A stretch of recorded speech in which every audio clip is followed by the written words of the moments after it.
আজকে আমাদের অন্তরগুলো শক্ত হয়ে গেছে, আমাদের হৃদয়গুলো পাথরের চেয়েও বেশি শক্ত হয়ে গেছে।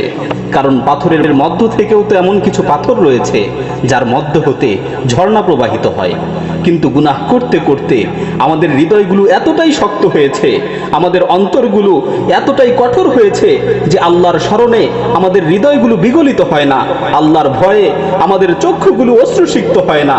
এ ধরনের হৃদয়ের ব্যাপারে আল্লাহ তাআলা পবিত্র কালামে মাজিদে ইরশাদ করেন, সুম্মা কাসাত কুলুবুকুম মিন বা'দি যালিকা ফাহিয়া কাল হিজারাতি আও আশাদ্দু কাসওয়া ওয়া ইন্না মিনাল হিজারাতি লামা ইয়াতাফাজ্জারু মিনহুল